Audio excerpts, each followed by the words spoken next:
Hello guys, welcome to a new video. Today I'm going to be opening a Scrawlrbox, or I would be opening the Scrawlrbox if I hadn't already opened it because I didn't realise the camera wasn't recording.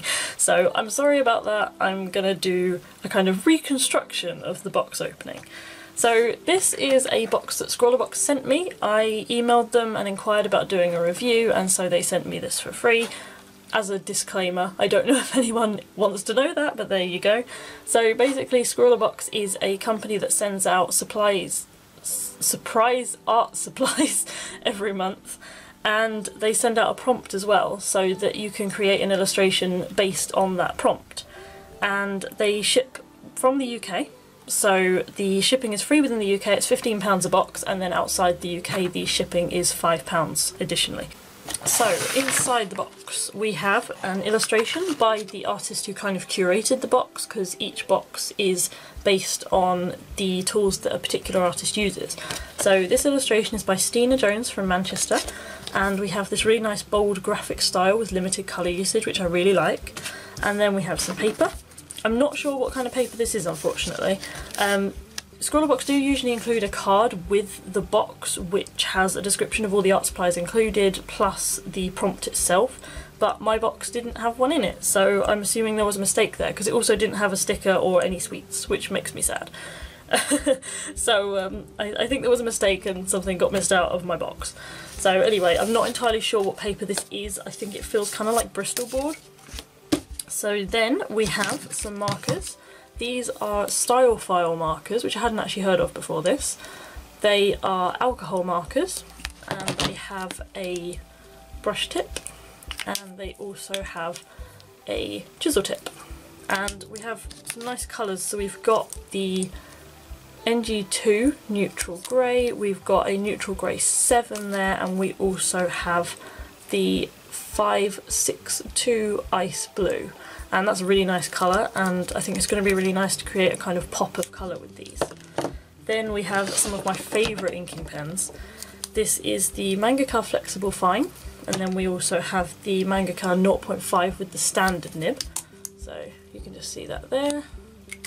And I did do a whole video about the Mangaka Flexible if you were interested somewhere a little while back on my channel. So that's just got a slightly flexible nib, which is really nice to work with, and they're both in black ink.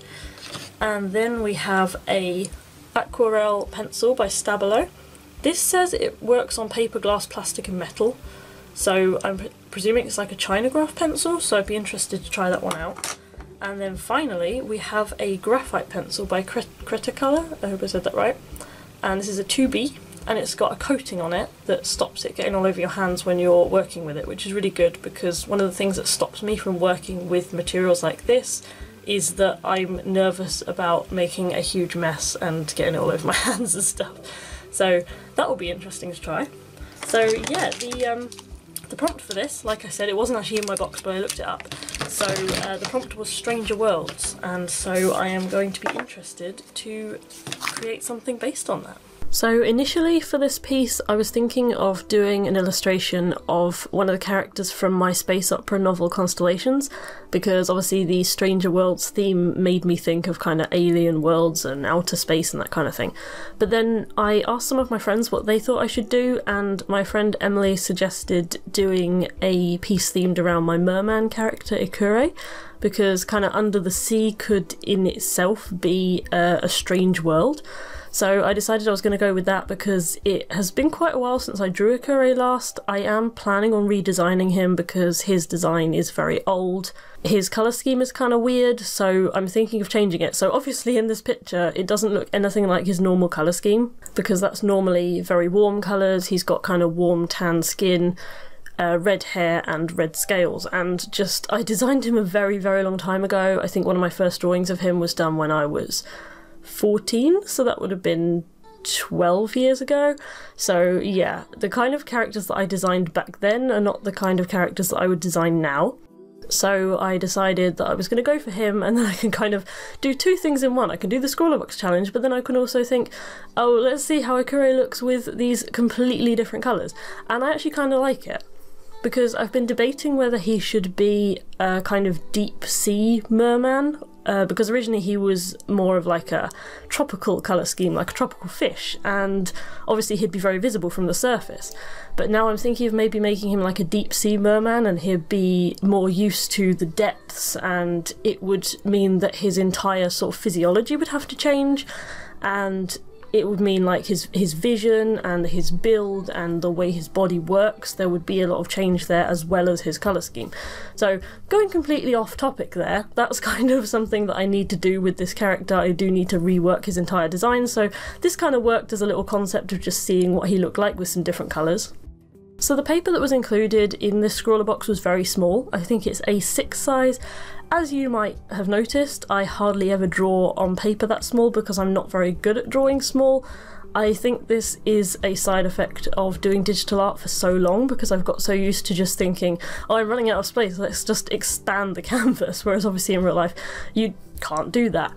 So I had to kind of condense down my idea, because I always tend to have much bigger ideas for illustrations than I'm actually capable of doing, whether that's down to the size of the paper or the medium or just my abilities, whether I overestimate what I'm capable of doing. I do tend to have bigger ideas in mind for my illustrations than I actually manage to do. I really wanted to emphasise the world aspect of the theme, and so I decided that in some way I was going to try and get a little bit of detail in the background at least.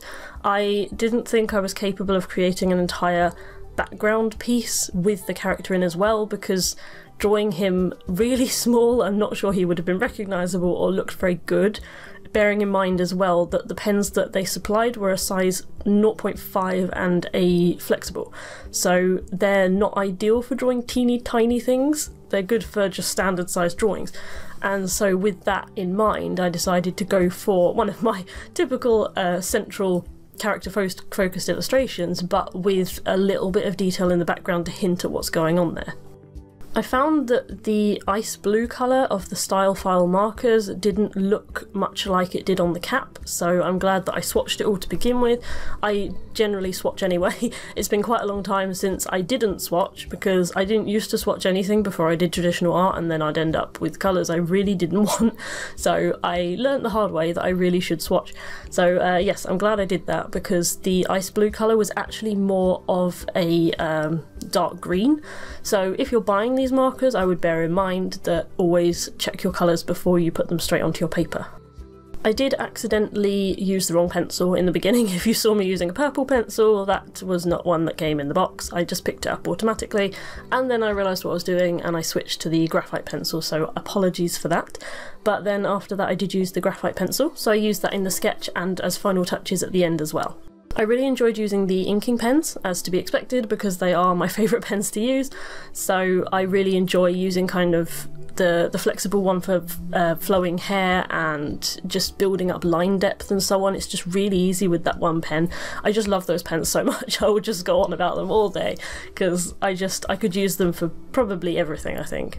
I did use the standard nib one for the details on the face, because bearing in mind the paper was so small, I was a little bit concerned that if I tried to use the flexible one I might mess up the face, so I did use that one there and for some small details as well. I've got into a habit of using white gel pen for finishing touches on illustrations, and then I tend to think it doesn't look finished without that, so I need to get out of that habit, because obviously you can't use that on everything. It's good to vary your techniques.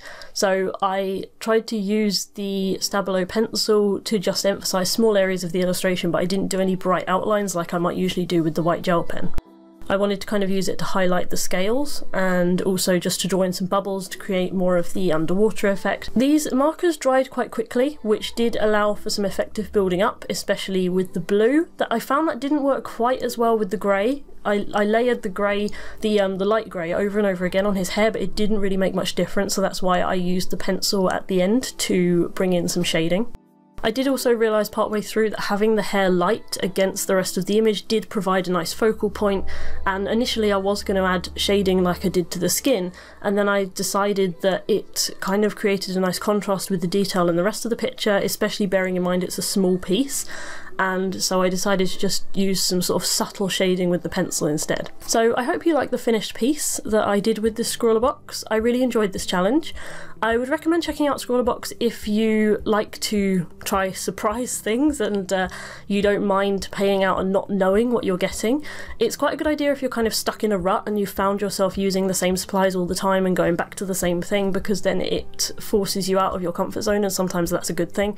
It's really good to always keep expanding what you can do and what you try, and you can really learn some things. And also, I mean, it sounds weird, but even though you're being restricted in the supplies you can use, it's somehow freeing, because you're not sitting there thinking, oh, I can't decide what I should do next with this picture, what colour should I use, because you can only use what's in front of you. You have no choice but to follow what you've got and work with it and do what you can. And so in that way I find it quite freeing and refreshing. So if you think that sounds like something for you, it might be worth checking out Scrawlrbox and giving them a go. And if you like to know exactly what you're buying and you're perhaps nervous about the concept of trying different things if you're not ready yet, perhaps not for you, but yeah, that's up for you to decide, and hopefully I helped you out a little bit with this review. So thank you for watching, I really hope you like the end result, and I hope to see you next time. Bye!